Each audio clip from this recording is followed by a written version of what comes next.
Yo,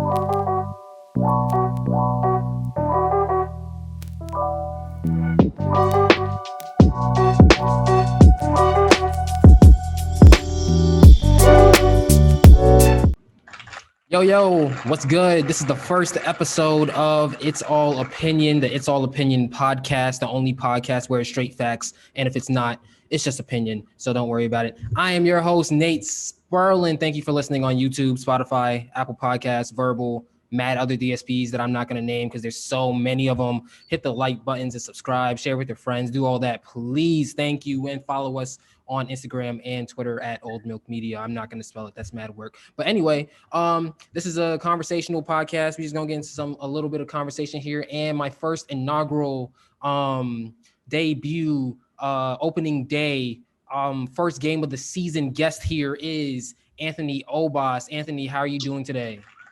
Thank you, Coach. Thank you, Coach. I'm so excited. I moved from being a water boy to bench warmer to role player to starter now. What? Like I went from being Andre Blatch to fucking Kenyon Martin. Why to now do you remember being Andre Blatch? Why is that the first man that comes to your mind when you think about because people on the bench? I'm gonna be honest with you. So in 2K, I used to get him a lot for the low, because I needed a big man, so I would get him and I would use him constantly because he had a great offensive game. But oh my god, his defensive setting is just not great. His defensive setting is just terrible, and he needs to go somewhere with that. You know who was low-key underrated in 2K, like 2K 15, 16? Who? Do you remember JJ Hickson? Oh, I used to love JJ Hickson. JJ Are you Hickson kidding me? Are you kidding wild me? Because every time you would play with JJ Hickson, if you get him close enough to the rim, he's dunking on whoever's there. He's dunking on And it's everyone. like you're not like this in real life. He's not, but just a body. Like I'm telling you, some of those free agent players were just bodies to throw at people. Like I remember using like the Knicks when Carmelo Porzingis was there, and it was the semifinals and we was playing Toronto. And let me tell you something. I got Sasha Vujovic, and let me tell you something. He was splashing threes. His jump shot was, you don't even know him. Sasha, yeah, we don't even know who. Like you don't even know him. But who's that? Who? I don't know. You don't know. But let me tell you something. When it came down to splashing threes in Kyle Lowry's face, did it. And how much did we win by? 2 points. 2 points? Just 2 points? Just 2 points. You low-key might be trash then, huh? What was the did you play my career or anything like that? Oh, I didn't. I used to play my GM. Mm-hmm. Then I used to play I stopped playing my player after 2K16 just because like I'm not gonna lie to you, my players it started to get difficult to develop my player. Like I'm not even gonna lie to you. Like just him jumping. Like I used to have my player be a shooting guard, small forward, right? So, but he was just that guy. But it was just hard to develop him because all he did was get slashed to the basket. You know what I mean? And not a lot of teams wanted me. Like I was real nice with it. Like grind, I was homie. I got to grind, and I wasn't having it. So I wasn't having it. What was the first team you got drafted to in 2K? Oh, we got your first ever 2K experience. Sacramento Kings. The Sacramento Kings? Yes. Oh, God. Oh, let me tell you this. We had Tyreek King.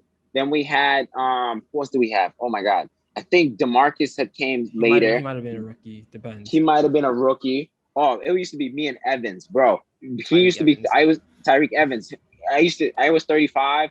He was like 13. And we used to go give and go. Literally pop. He had a broke jump shot. His jump shot was trash. But I was the shooter. And we basically got, who else did we get? We got Mike Bibby. I forgot about Mike Bibby. Apparently he's like super bulky now. Like he started apparently in real life. But yeah, the first team I ever got drafted to was in 2K. I think it was 2K12 or 2K13. No, it was 2K12. Minnesota? The Detroit Pistons. The Pistons. Wow. And I had Greg Monroe as the only reliable player on the team. And I was getting buckets. There was someone else over there too. I think Jason Maxiell was the other power forward or whatever who was starting and shit like that. This is like ancient history for people who are under 18 years old or whatever. But Jason Maxiell and Greg Monroe used to get me 20 combined 30 and 10 nightly. And I was legit. I was eating. I was averaging like 30 and 10 or some shit. But yeah. That's and then they had And they had Torian Prince, I think, not Torian Prince, Tashawn Prince. Oh yeah, they did. That was when before they. Oh, I had Rodney Stuckey too. That was before they started rebuilding for real. Yes. I remember Rodney Stuckey, man. I remember. He wasn't on that team that got the ring though, was he? Or was he no, just? He wasn't. Yeah, it was only Tyshawn. He was he was a good shooter. He was a good shooting guard though. Yeah, not gonna lie to you. He was calm. He was you know who's low-key who was low-key underrated? Do you remember Monte Ellis? Oh my God, Monte Ellis with Steph Curry, bro. They used to kill me, bro. And when they used to be in Milwaukee with Bogut, and he used to move Brandon me, Jennings bro. on that shit too, bro. Brandon Jennings, Bogut, bro. They were a power team. I just never like in real life. I don't know why they never like did things, but in 2K they were nice. I think they were nice. Yeah. In 2K you had to really I guess be scared of them. I don't know how scared you're gonna be of 2K, but I don't know. Yeah, I don't know. Yeah. And they had OJ Mayo too. Oh my God. Yo, he got banned from the NBA because I miss him so much. Apparently, I know. I miss him so much. He was nice. He was. I'm sure because low-key he was one of the first players that were shooting. That was like a shooter. So like, I feel like a lot of teams right now in real life would probably want him, but they It is what it is, man. It is what it is. And welcome back. We're back here with Anthony Obas. It's All Opinion Podcast. And now we have another special guest, Anthony's nephew. That's your nephew, right? Yeah, that's my nephew. Now he wants to just do whatever he wants. Oh, he got his little 15 seconds and now he's out. Damn, that's crazy. He's out. Well, that's crazy. It's back to Anthony Obas here. So Anthony, what's on your mind though? Like what's been pressing you recently? What's up? Get out of New York. That's been on my mind. Like trying to get out of New York because I'm fucking hot. There was a heat advisory today. I need to get out of this because I'm tired. I'm sleepy, and I need better things to do from my life. And like that's been on my mind. We just came from California. We went to the Bay for 5 days, and then we went to LA for another 5 days. It was amazing. It's time to get out of New York. It's time to be better, be bigger, think bigger. Because we had more than enough time to do that. You know what I mean? Like we had a whole year and a couple months to be bigger and better. And like, it's time to step up with force. And that's what's been on my mind. What's been on OldMilk's mind? I feel like me personally, I think that New York City is probably going to be my forever home. And the only other place that I could see myself living that's in, the country is probably LA, and both places are expensive as fuck. They're both expensive. You already know I have my list of places I'm never going. So Miami. So that being said, Tennessee. Yeah, I'm not going to. No, I'll touch Tennessee. I'm not going to Florida. I'm not going to Alabama. I'm not going to Mississippi. Maybe Georgia. I might go to Georgia like one time. You gotta go to ATL. Yeah, maybe. But there's a lot of like Montana, Idaho. Like I'm just trying to stay. I'm just trying to go where the major cities are. You feel me? So I'll go to Chicago. I'll stay here. Obviously. You want to come to Vegas? It's hot out there though. I know, dog. No, but you can't do that. You complaining about how hot it is right here, and then you try to bribe me to go somewhere else that's probably hotter. But over there. I know, but I'm trying to play CeeLo, man. I'm trying to play CeeLo. You ever play CeeLo? What is CeeLo? It's like 4, 5, 6. It's a dice game. Oh. And then you have to roll, and you have to get either triples. Green. I was about to say. I love CeeLo Green too. Oh yeah, me too. But I was about to say, like, how are you gonna play him? Like, you gonna scam him or something? Hell fucking yes. If I see CeeLo Green, I'm scamming the shit out of him. He got too much money. How are you gonna scam CeeLo Green? There we go. Remember, this is all facts, but if it's not facts, it's opinionated. Oh, so he actually does listen. Look at him. I'm so proud. I feel great. I feel great because he got ears that work. I know, right? Because my ears don't work these days. Man, shit. Don't work these days. Apparently, we got all these people fucking coronavirus and shit. We got mutants and shit. We got Delta. Yo, what the fuck is that? I don't know what it was. It popped up on my Yahoo thing today, and I was like, Delta variant. I was like, what the fuck? And I was like, I fly Delta. I just flew Delta. I'm like, oh my god. My fault. I don't got money. Nah, Delta. See what you should have did there was say I fly Spirit, and then we would have been like, oh, okay. Well, I mean, I'm a Delta Sky member. Yeah, Okay, you're like, right. I Yeah, love get your little Delta bad Sky. bitch shit off. But like I just love it. Like you just go there and they give you free cookies. They give you extra cookies. Nigga, and they everywhere give you gives you mileage. not Spirit, but JetBlue gets you No. cookies. Yeah, but they just don't. They gave me peanuts the last time. JetBlue gets the shit done. To be honest with you. Yeah, they're cool. They're cool, but you wildin'. First of all, we are not sponsored by JetBlue, but let me just get this shit off real quick, right? So JetBlue, they had I don't know if they changed it because of the pandemic, and I'm probably never gonna know because I ain't flying during the pandemic. But anyway, JetBlue, they're gonna give you the direct TV, right?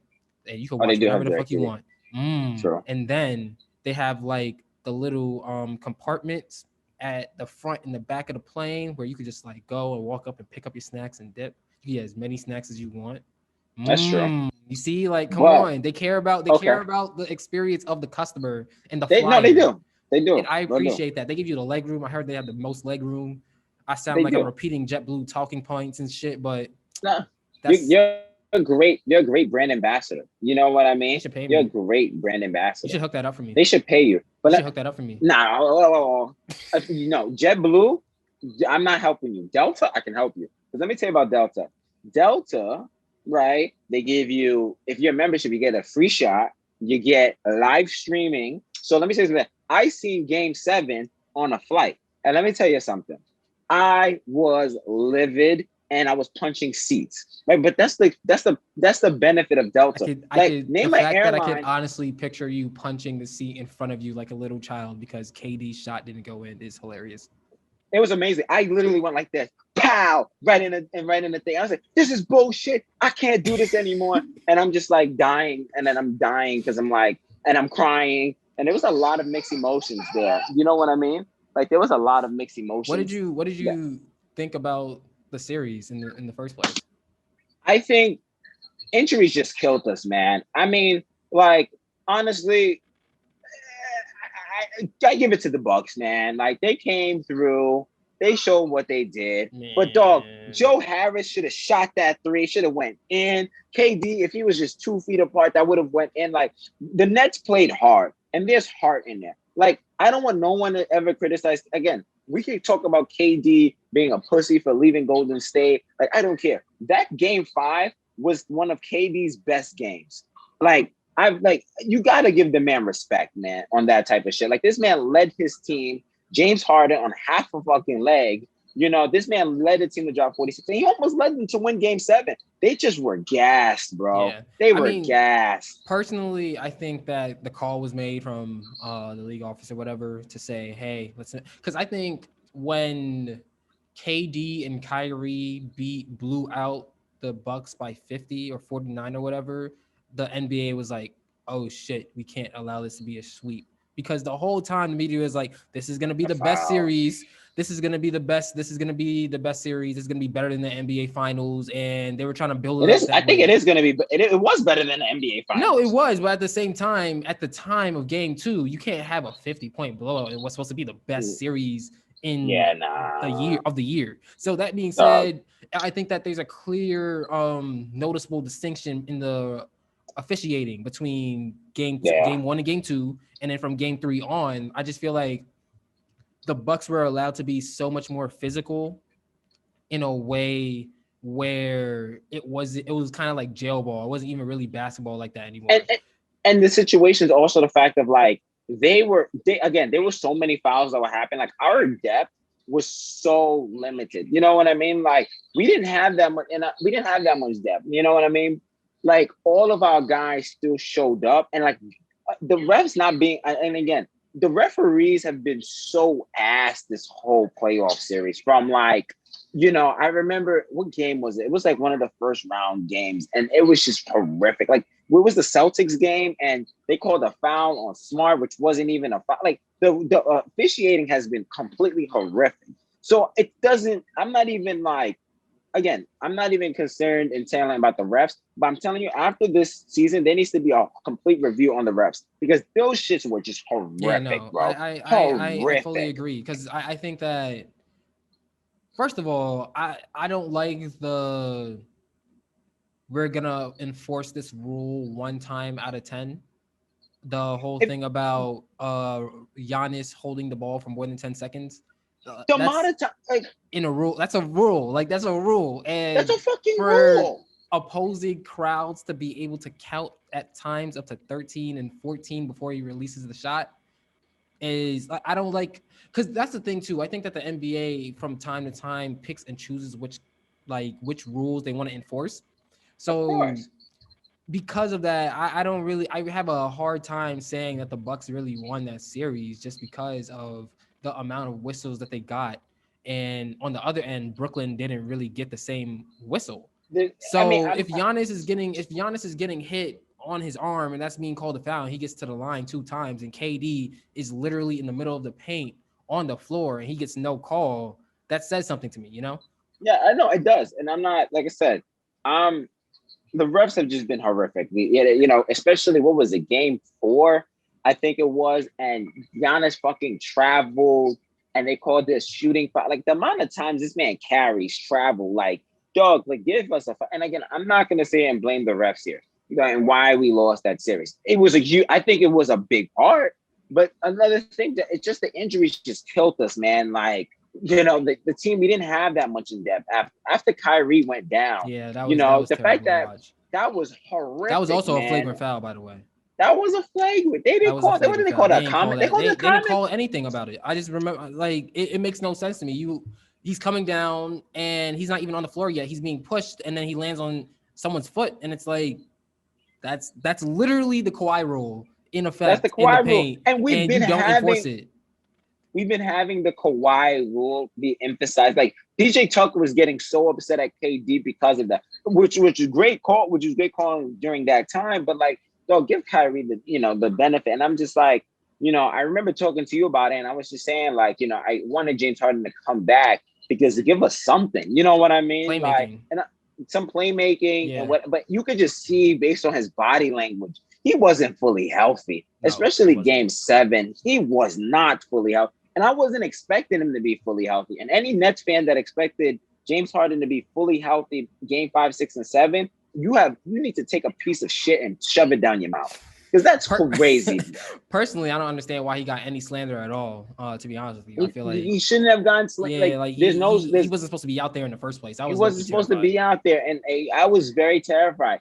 And if he had gotten re-injured again, a part of me thinks like the hamstring injury has to deal with a lot of the playing time he did during the regular season, which I've been a huge person, an advocate to say like rest the players. Like James Harden went so hard during the regular season. God damn, showed like he had an MVP. He had an MVP type of season. Yeah. He had an MVP, and I'm not knocking Jokic because Jokic definitely deserved that. I don't. Yes, Jokic is up. Yeah, he definitely deserved that. But Harden had a great season in terms of playing his position. But so the resting of Steve Nash, I thought that was something that we could have thought about during the season. Like, how can we rest him during the season? Like, injuries was just a huge thing for us, and I'm really hoping that again the Bucks might make it to the finals, but there's something. Got hurt, apparently. Trae Young got hurt too. Like the injuries are just crazy, and like Milwaukee hasn't had nothing wrong happen to that team. Like in terms of injuries, none of that has happened. They had DiVincenzo go down, but at the same time, that's it. Pat Connaughton is stepping up, so it doesn't really matter. It doesn't make a difference. I mean, I'm sure they want obviously they want DiVincenzo, but still like I don't know. I think that it's tough. I think that one injuries thing is wild. Are you gonna be interested in a Bucks Suns finals? I'm not, but I haven't been interested after the Nets lost. I haven't been interested, but I do say one thing though: the Clippers this year, PG got his confidence back.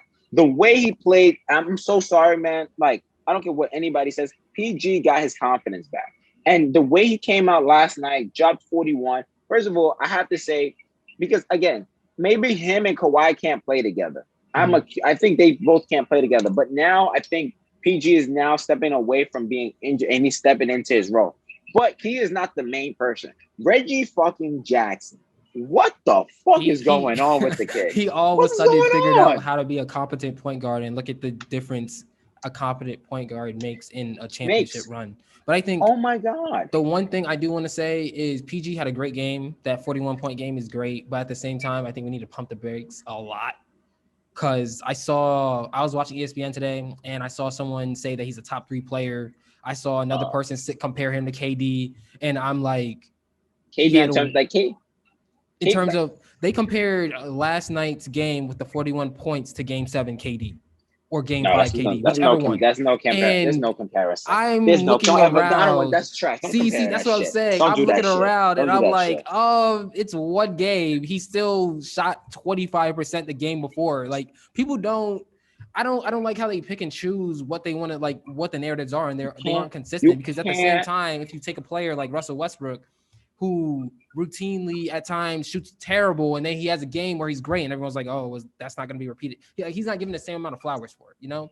Yeah, so, I agree. And even this season, I gave my flowers to him because, you know, he really went off with that. Like, again, Washington was never supposed to be even in the play-in. No. You know what I mean? The fact that he got it together and was dropping those triple doubles to get them into the play-in, that's marvelous. That's historic. My hat. And I think that's the thing. Me and you talk about this a lot. Is like, you don't have to like the player, but you need to respect some of the things that he's done. You know what I mean? I don't like Westbrook as a point guard, as a point guard, you know, but I respect his game. I respect, and nothing will ever get me more tight when Stephen A. Smith told him about the championship situation. I was telling that was dumb. Like, this guy's playing basketball. Like, he's here for all about situation. It's about situation. It's about place. It's about placement, you know? This guy, even if he doesn't win a championship, Westbrook is going to go down in history for being a great playmaker, bringing great energy into the game. Like, I have so much respect. And the fact that people are comparing, you know, PG's performance last night to fucking KD's performance at Game 5 or Game 7 is outrageous to me. I don't understand.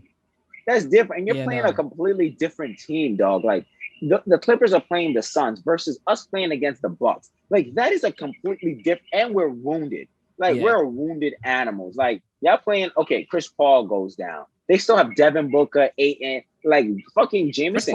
Chris Paul was playing last night, too. He was playing, like, Crowder, you know.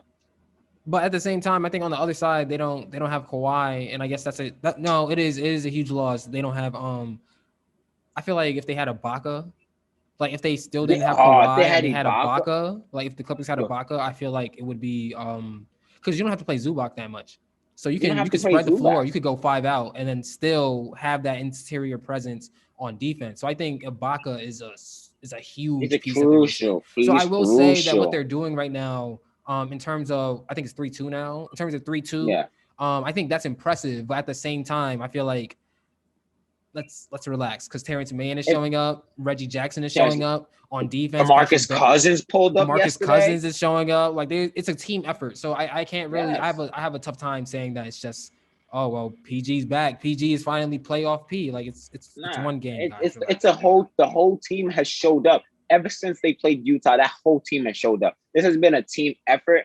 But my biggest concern is what will happen come next year if they lose. Will they break up Kawhi and PG? Because I'll be honest with you, I think PG and Kawhi needs their own team. Like, it has to be. They can't be centered. I mean, I think that the problem with them and the reason why they lost last year is because they didn't have someone who controls the pace, and they didn't have a point guard. So that's why they traded Lou Williams for Rondo. And which is great. Apparently Rondo's unplayable right now or something like that. I don't know, but I expected him to see more of him in the playoffs, and I haven't really seen that much of him. So that being said, they still don't, by that logic, they still don't have a point guard until Reggie Jackson shows up. Now, if Reggie Jackson can continue playing like this next season into the next playoffs, you can keep PG and Kawhi together. Still have a championship caliber team. I think the issue with the NBA, even when you look at the Celtics and you look at Jason Tatum, or when you look at the Nets and KD having to do it by himself, having to play make, having to shoot, having to do everything by himself, being the offense, some players just aren't like that. And I don't think that you can take a player like PG, like Jason Tatum, like KD, and tell them, I understand your first thought is to score, but you need to be more of a facilitator here.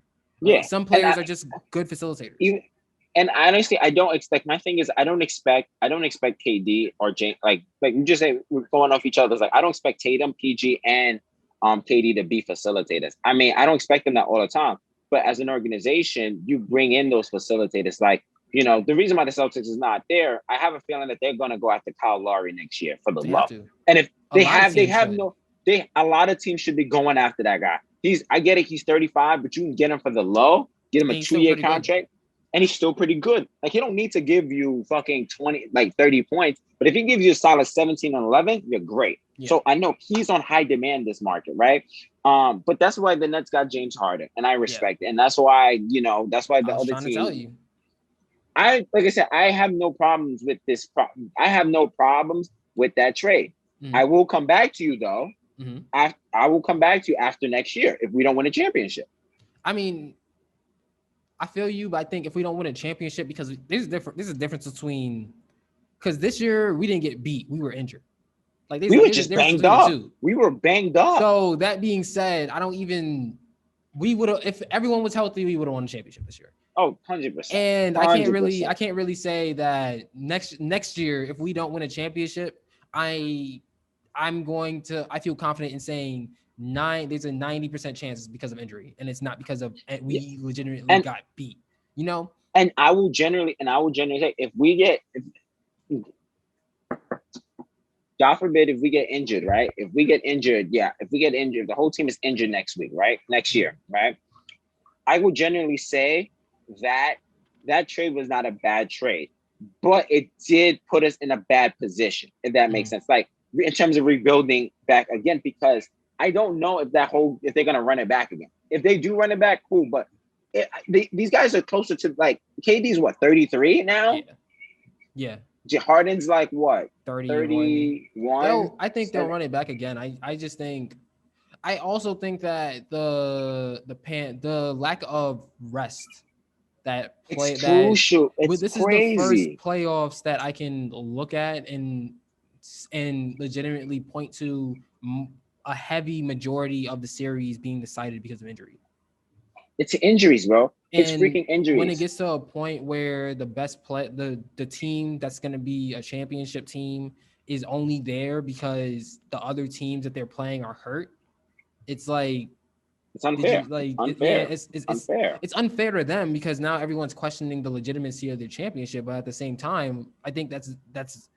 I mean, it's hard to win a championship in the NBA, but at the same time, if you're not playing against the best competition every round, it's like you just coasted through, Yeah, exactly. I mean, even like everybody had Philly coming out, and Philly, like, I mean, I gotta say, Joel Embiid was playing on one knee too. And Ben Simmons didn't show up. Playing. Yeah, and Ben Simmons and Tobias Harris got benched. And Tobias Harris, because I think that a lot of people want to talk about Ben Simmons, but at the same time, when you look Tobias Harris didn't show up. Yeah, there was a game where Joel Embiid and Seth Curry were the only two players that scored in the second half. And I remember that. That's something that shouldn't happen. You gave Tobias Harris all that money so that he can score in situations like that, and he didn't. Tobias Harris, in my opinion, is the second option for Philly, and there's no doubt about that. And the fact that he did not do anything during that time is just wild to me. It's just like he did not show up. He did not do anything. And I'm just like, you know what? Again, I don't know who the blame goes to. Does it go to Doc Rivers again? I don't think it's Doc Rivers this time. I think it's serious. I think it's Ben Simmons. And the fact that they didn't trade to get James Harden or Kyle Lowry. Yeah. Like, that team constantly loves Ben Simmons. They need to get Ben Simmons' dick out their mouth. I'm so sorry. I'm so sorry. I mean, I think he's a good player. I just don't think you put him at point guard. I think that if you put him at power forward and you tell him handle the ball the same way that LeBron is put at small forward, but he still handles the ball a lot, I think that's completely different, because then you could add in another shooter versus you having, Joel Embiid, Tobias Harris right there. Tobias Harris isn't really that great of a defender either, and you could put him at small forward.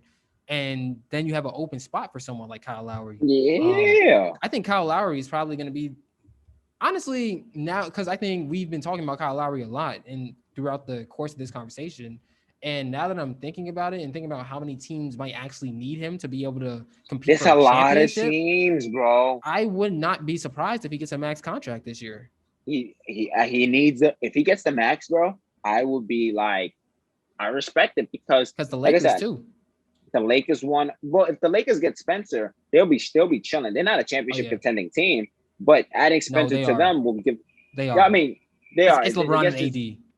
It's LeBron, AD. Now you got Spencer, and Yeah, then you got Dennis Schroeder. Yeah, I mean, I don't even know if they're gonna sign him back. I don't think they're gonna sign him back. I think he's going somewhere else. If I'm being honest, You don't want Dennis Schroeder. I mean, they could honest. You don't want Dennis Schroeder. I don't. I think that he's better as a 6-man. That's what I'll say. I think so. So if they get Spencer will start, and then Dennis will come off the bench, maybe. But is Spencer a starter though? Because he was coming off the bench. No, he was starting though. Before. Was he? Yeah, he was starting when Kyrie was out. He wasn't start. When was he starting? He was starting when Kyrie and KD first came through because they had Kyrie. They had Spencer play point and Kyrie played the shooting. So Joe Harris didn't start. Scorer. So it was when they first opened. It was Spencer.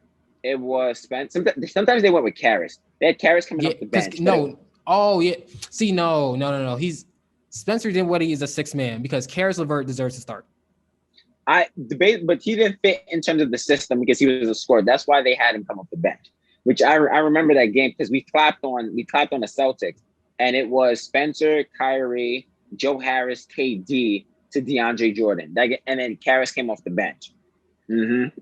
Nah, yeah, because Caris LeVert deserves to start because I think he also is one of those players. And I saw this in the bubble, in the play-ins in the bubble for Brooklyn.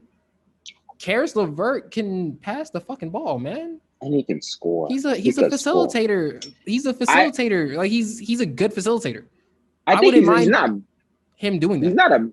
I wouldn't mind him facilitating, but I will say though, I love him scoring, man. I love that kid scoring. That man is nasty. I love me some Caris LeVert. I love me some Caris LeVert. Not to get on some Caris LeVert hype, but I love. Nah, it's all good. I mean, he deserves it. He's a promising young guard, and I have no idea why the Rockets traded him, but anyway, moving on. Let's get off of basketball for people who don't like basketball. Yes, let's talk about let's talk about you. Let's get into your little philosophies and stuff like that. Let's see what WOOSAH. Anthony Obas. Let's WOOSAH too, because the Nets that shit had me heated. Okay, good. Right. Look at us. All right, we're good. Look at us. We're good. Look at us. We're good. All right. So I have some questions here. I'm trying to figure out the order in which I want to do it. I guess first off, fuck it. You do a lot of things, dude. Yeah, man. You do a lot of things. You're a fucking author. You consult. Yeah, you're an event curator. You're low-key a manager, even though you don't like that. But that's what I'm gonna say. You low-key a manager. It's all good. Yeah. But I guess the question I have for you is how do you go about managing the balancing act between all these different hats that you wear? I think the way I balance it is one is definitely have a planner. I think that's crucial, right? A planner in between. The second thing is also the fact, like, there's sometimes one hat has to be retired.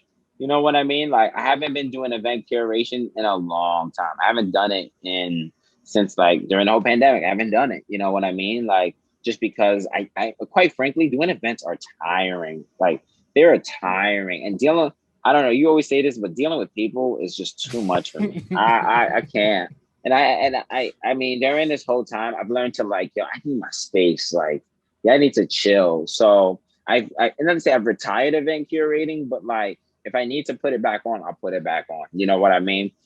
Sometimes I kill two birds with one stone. So managing and being an author, I could kill in two birds with one stone, right? Like he owned it. Yeah, I owned it. I love owning that management because that's what I do. It's fun. Sometimes now these days, if one of my artists is doing a show, I just have the books tabled there at his event. I'm like, what are you going to tell me? No, I can't have my book at your event. Are you crazy? I will leave the next day. The snaps. I got to do the 1, 2, 3, 4, 5 snaps. Oh my God. But you know what I mean? Like, that's where I'm at right now. You know what I mean? And you got to stay on the bed. So, that's where I'm at right now. And now I'm an uncle as well too. Like I'm balancing being an uncle while being interviewed at the same time.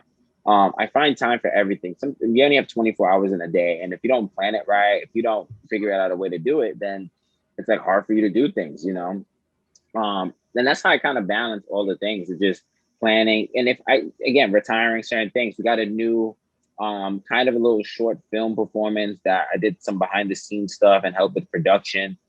Dropping tomorrow on YouTube. It's like EDM as well too. EDM has never been my flavor, but I want to tap into that because they could potentially help us and help us steer to a different direction and be more diverse.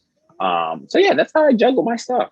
All right. So do you think that because you talk about retiring, consulting, I mean not consulting, excuse me, event curating, but do you think is that more so your decision or is that just a decision that had to be made because of the pandemic? And I mean, a little bit of both. I mean, I was already trying to retire before the pandemic with event curation. You know what I mean? Because I'm tired of being that person of like, you got to be that person to freaking, do the event curate. You have to be you have to be the face of the event. And there's times where I'm at my events and I don't get a chance to enjoy my event. So I want to be able to just go and enjoy events and just be able to host it. You know what I mean? Like, you want to be able to kind of just have fun and stuff like that and just like, enjoy it. And like a lot of people used to see me go crazy and usually have stress. And I don't want to stress anymore. I want to relax. I want to chill. Like I generally just want to chill these days. I don't want to do any much. I don't want to do brunch, do all that shit. I just want to chill. And that comes with me retiring in events. It also comes with me cutting off certain people that, I don't talk to anymore respectfully. You know what I mean? And that's it. And that's how it is. So that's how it is, in my opinion. So you talk about how you kind of want to shift gears and be not really have to stress out that much and try to chill a little bit more, but at the same time you still have to meet new people. You still have to be the social butterfly that you are. Like you could take the, I don't know, I don't really know how to say it. I don't really know. Essentially, like I guess what I'm getting to is like a lot of people and you're good with talking to new people and stuff like that. So I guess what I'm trying to ask you is, what's your philosophy when you're when you're going through the process of meeting someone new? Like, I mean, how do you get to that point where you make a connection to where they remember you? I make connections. I use the wristbands. People already hear from me from Obas rants, my approach. People hear from me from mutuality. But the problem was when I was networking before and doing all that stuff was the thing was like I generally did not have a family. Okay. Like I generally did not have a core base of creators that I could just generally hit up and just bounce ideas. Like I could hit up ideas off of you. I'm gonna hit up Zane and Nick and Jahar, and but we have a family like you're close with Jahar, Stevens with Jahar. There's, what I mean? Like I have a family now, what I mean, of creators that I go to. When I was starting out, I didn't have that.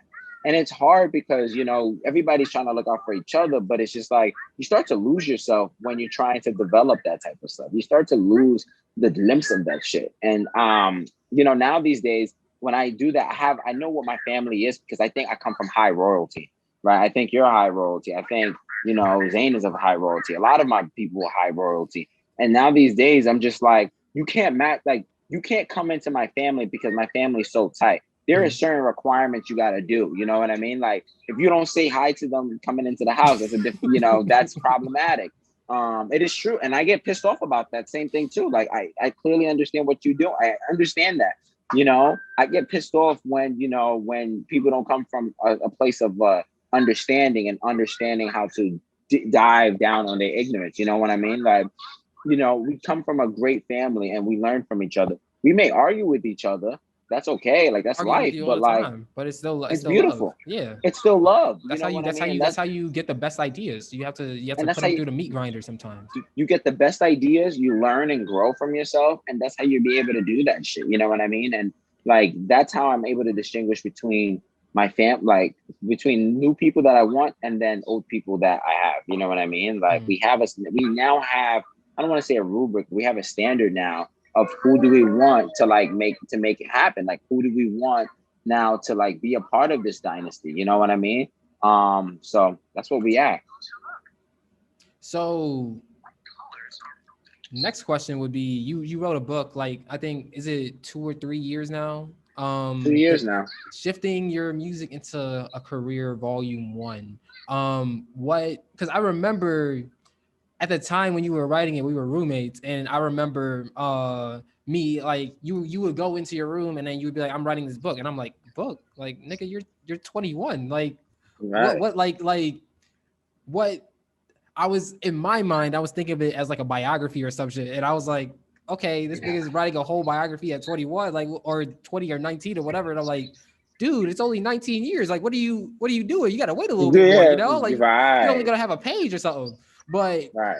but seeing the direction that you were going after the fact, I realized, oh shit, he was actually writing a book about his knowledge of the music industry and how to help creatives in the music industry, specifically music artists, branch out and grow. So Right. where did you get that idea from? Like, what inspired you to write that book in the first place? Well, I originally I didn't have that. I had the idea of writing the book August. I had like August of 2018. I already had all the information needed to write it. Right. Everything was already written. So originally I was gonna write the book at 400 pages, and I'm like, no one's really gonna read at 400. Because I wanted that book to drop when I turned 26 and have more knowledge and more things. But I realized like all the things that we have accomplished during those years and the things that we've accomplished after the book, right? It changed the direction of how people think. It changed, like the book is not used as a book. You could read in 30 minutes and then pass it. You may not read it and just have it in your house, but it's about the idea of changing your mentality and saying, I need to monetize off the things that I create.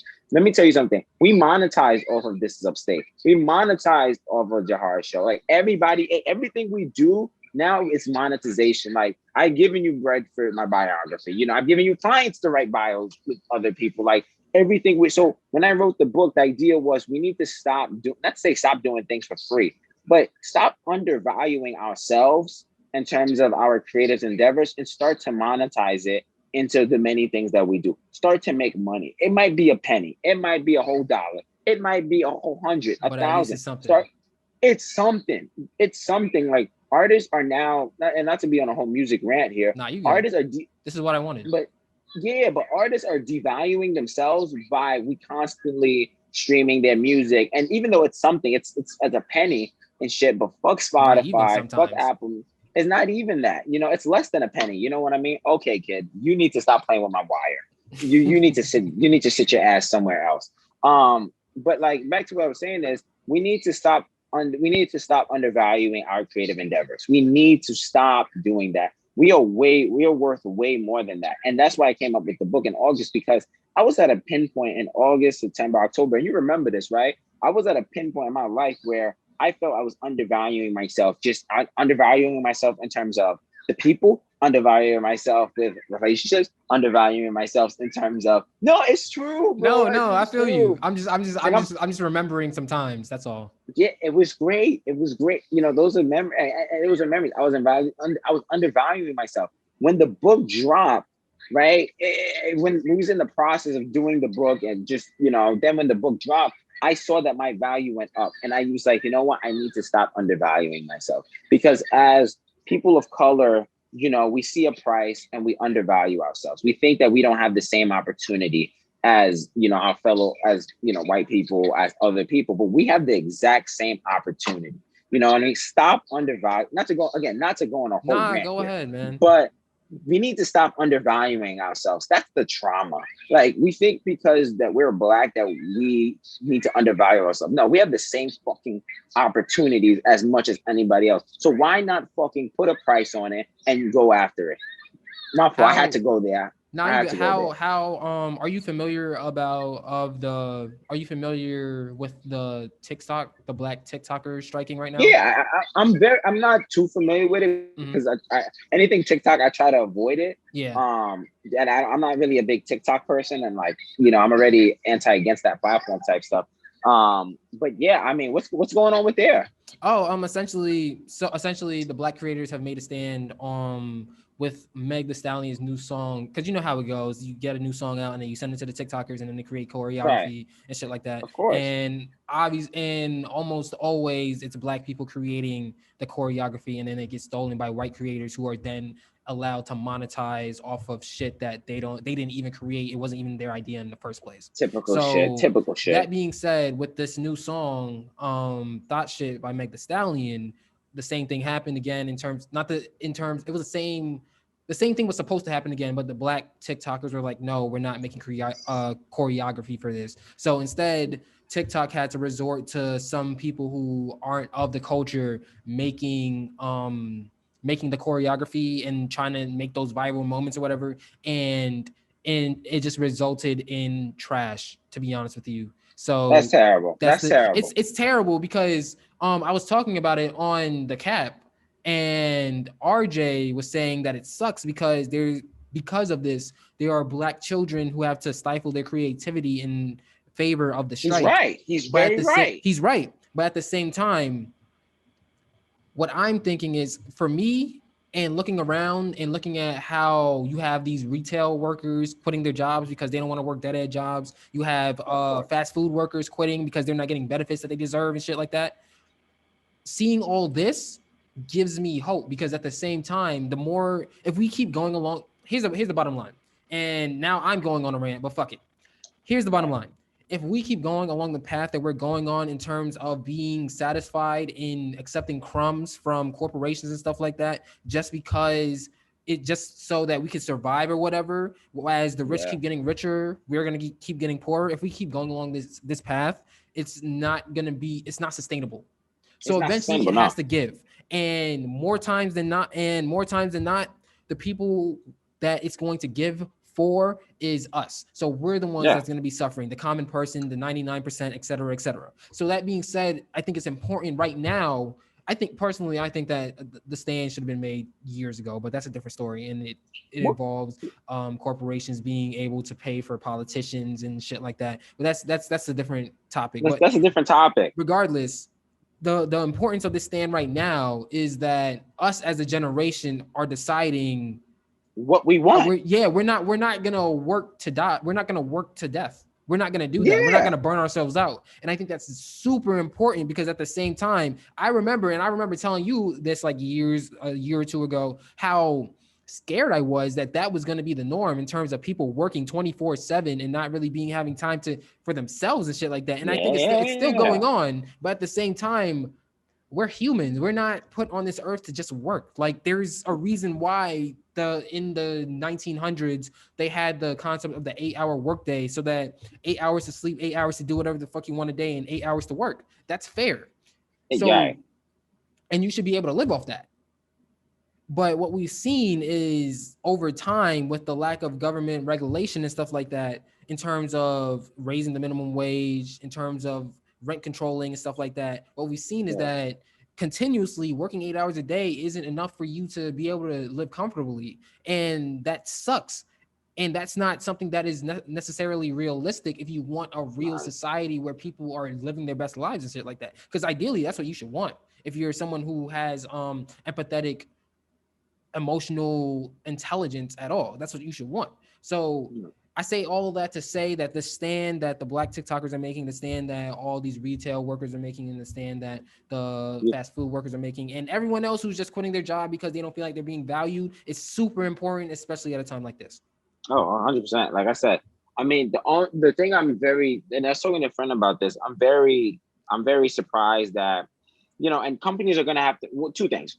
One, this is where the power, I remember going back to history, this is where the power of unions start to come out, right? Mm-hmm. And I'm very surprised that new unions have not come out of this pandemic to kind of represent the people and what their needs are, right? Because that was huge back in the days of, like, we think about Rockefeller, Carnegie, when you talk about the 8-hour rules, right? When you had a lot of these unions kind of standing up for a lot of these workers to get the benefits that they needed, to get what they needed to do. So I think there might be a reemergence of unions. The only issue is some of these unions were politically corrupted back in the days. You know what I mean? So hopefully there's a new direction of that.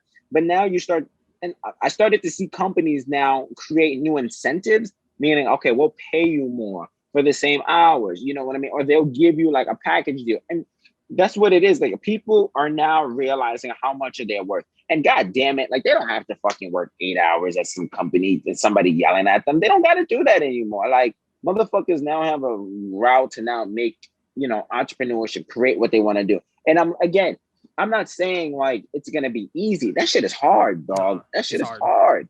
It's hard to do that. But there's more worth, there's more value in the human being now more than ever. You know what I mean? So find the opportunity, not to say find the opportunity, find the company that makes you happy, that's not gonna drain you.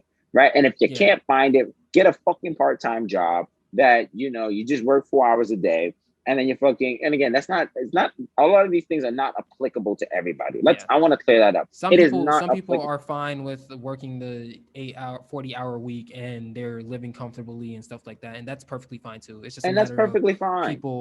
Most people aren't. Yeah, and people feel as though they're forced to kind of work those 8 hours and be talked to like dog shit. Let me take, it's actually, I forgot to say it. It's 9 hours, but they just only include 8 hours. They just take the lunch off. My bad. I forgot to mention that. Yeah, no. I mean, you know how come for me. I'm out. It was me. I'm the type of man. Let me not say that. But that's the thing. It's about having flexibility. It's about having the freedom to kind of choose a time that you live on. It's living at the moment.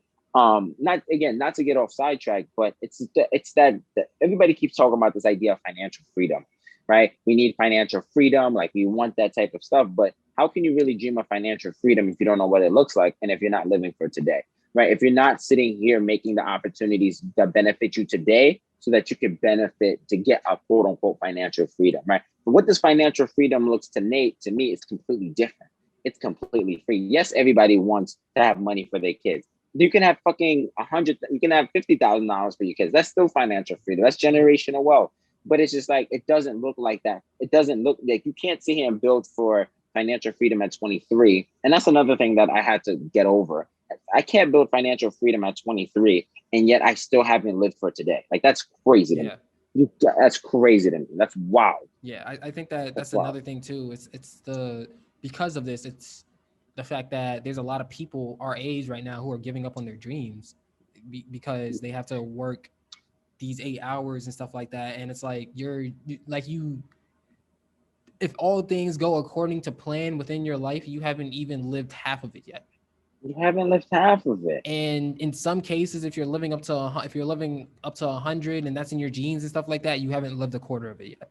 So you haven't lived it. It's like, I think that this instant gratification shit, and everyone wants to be like, oh, I'm the richest person out here and shit like that, and nobody really wants to like build anything or be on the ground and actually trying to, I don't know, like people, it's just a lack of patience that kind of contributes to it as well, because you see everyone, because social media, ain't nobody on social media gonna be like, yo, guess what? I had a shitty ass day.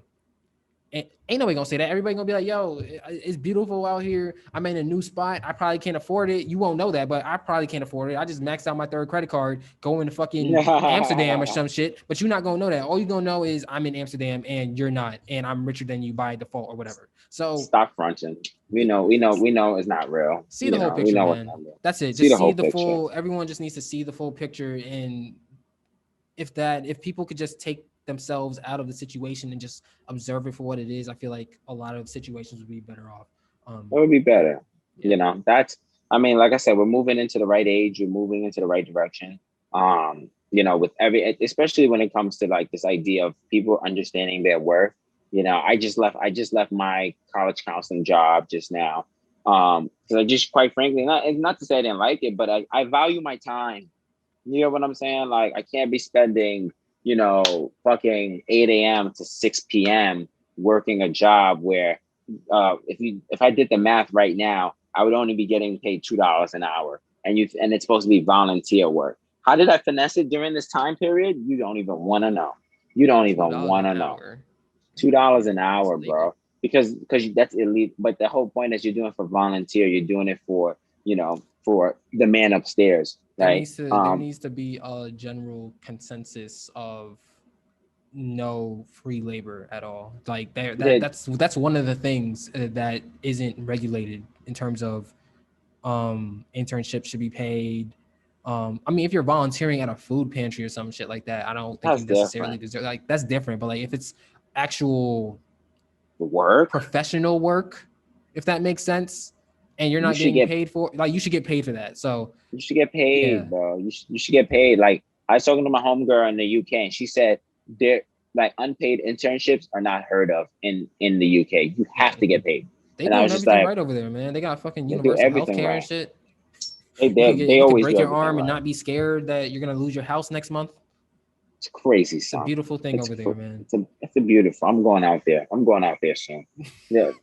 I'll see you, Skepta. I'll see you, Skepta. You know, he doesn't even know you. I wish he did. You wish he did? I wish he did. Oh, okay. Yeah, I just want to put the glasses on. I wish he did. Oh my god. So I think my last question here is essentially, what is you're a successful marketer with your Obas rants and you being on Instagram every day looking ugly, which I tell you every day. Which that's okay. Nah, I'm just playing around. But what do you think is one thing that goes overlooked in a successful marketing bid? I think it's the story, bro. I think it's I tell people this all the time. Like when creating these marketing campaigns and creating like a lot of this thing, the thing that gets overlooked is the story. Like people do not sit down and actually listen and read the story behind the creative process. You know what I mean? Like the story is what gets overlooked. And I tell people this all the time. Like how did OldMilk become OldMilk, media, right? You talk about WRW, right? Your time working down at the station, and you was like, fuck it, I'm gonna start my podcast. And then you went from the podcast to the website. You did that 10/05/2018. It was like a Friday. You dropped it the same day God damn, that you did a radio show. I remember those days. I remember those days. I feel so because I'm not gonna hold you. I don't. Oh wow, that was you're the one with the sharper memory though. We've been established that. Yeah. So you dropped that during that day. You dropped that day, and then you started doing that, and then you brought RJ on the team, and I do the podcast. You know what I mean?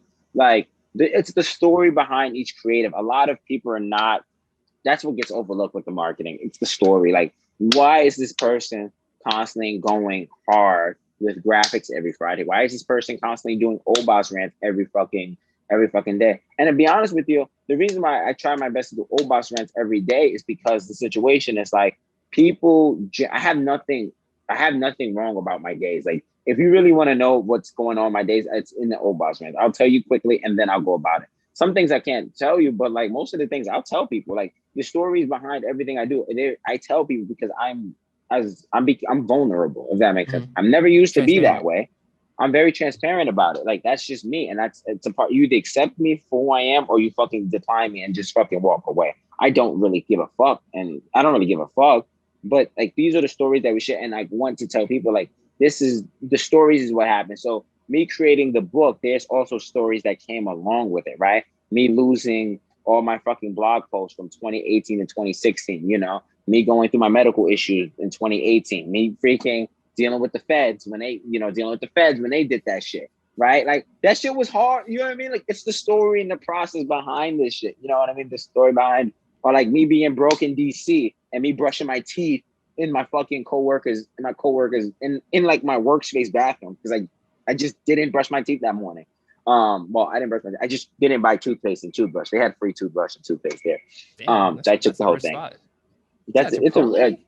It was at WeWork. It was at WeWork. It was like one of those like rentals. It's a great spot. I've heard of it. That's an interesting concept. It's a great concept. Great documentary. I have to finish watching it on Hulu. Oh my god. But it's always the story, man. It's always the story. It's always like I think it was. What was the episode? Was it? I haven't caught up on the new Rick and Morty season 5. I'm waiting for it to be done and then to catch up. I've been seeing your tweets. I heard about episode 2 and how wild it was. Episode 2 is that shit is crazy. Done. That shit is fucking. I need to watch it again though. I want to watch it again because it's a lot. Yeah, I'm gonna watch that shit. Mm-hmm. So it goes back to I don't remember if you remember the train thing. Oh, I love that one. That's one of my favorite ones. Season 4, exactly. episode 6. I'll tell you straight up. Yeah, no, I got you. Yeah. Exactly. When I think about story, I think about that episode and how marketing works, if that makes sense. When he was fighting the guy, he's like, "This is the narrative, Morty. The narrative, we can't change the narrative." And then I think about that episode when I think of marketing. So season 4, episode 6, check that out. Don't cap. All right. So we have the last segment here, and I'm just gonna take a step back and maybe take 2 steps back. You're used to me doing that and scoring on you, by the way, but that's a different Oh, that's different. story. That's different. Now that I'm back, I promise we'll be all right now. Oh yeah, no, for real. Actually, let me know, because I I mean, unless it's hot, we'll see. We'll see. We'll see. But We'll talk about it. anyway, let me take my 2 steps back here. It's time for you to talk your shit. Go ahead, plug whatever you want to Hold plug, on. or just talk your shit. Yeah, go ahead, man. I put the shades on, right? Let me tell you something. You can't fuck with me. I'm the best artist out here. You can't see me do this, all this here. This is a performance. This is that a performance. Okay. Did you like the performance? Yeah, I did. Okay, cool. But no, if I had to plug one thing, I just have to say one thing. Don't stop doing what you gotta do. Like, we're at a point, you know how much you're worth. You know that you love your time. Take advantage of it. Everything will work out. Stop the bullshit. Stop the cap. Just keep going. Patience, patience, patience. I'm not good at patience. I'm not a good person, but I'm working on it, right? Address your traumas, be patient with it, move on, and continue doing what you got to do. That's all I got to say. Oh, back to the performance. Okay, ready? Okay. I was back killing it back in those sex. Now you can't tell me I score on like 6. Oh, milk, milk, milk, milk, milk. That's old Bizzle. And then that's me. This is Obas. Okay. Oh, I always knew Obiz was a terrible rapper, but anyway. Oh, motherfucker. Yeah, talk to his Um, manager. Thank you for being the first guest on the It's All Opinion podcast. Did you have a good time? Let's. I had a great time. Mhm. I haven't had a chance to talk about the Nets. So Mhm. I had a chance to like Oh, we was address the getting to the trauma Nets. about my Nets. I think that was good. And I finally got over the pain. I'm still hurt. Hmm. I'm still hurt by an individual. I Hmm. don't want to mention his name Hmm. because he wants to go back to LA. But I got the pain away and I feel better now. So Hmm. yeah, I'm great. Thanks for asking. No problem. Thank you for being here. To you guys, the audience, thanks for listening. This is the It's All Opinion podcast, the only podcast where it's straight facts. And if it's not, it's opinion. Thank you for listening once again. Like and subscribe, leave a comment. Please share with your friends. Follow Old Milk on Instagram and Twitter at Old Milk Media. Oh, boss, where can they find you? They can find me at Anthony Obas everywhere. It's not hard. It's You can not find him hard. at Anthony Obas. I believe it's Anthony Obas 44 on Twitter. Um, Stay safe, wear a mask because that Delta is out there now, apparently. Wash your hands, just be a clean person. Um, Again, I feel like I've thanked you a lot, but again, thank you for watching and consuming this podcast. See you back here next week where myself and RJ will return for episode 215 of the Cat Podcast. And with that, we are out.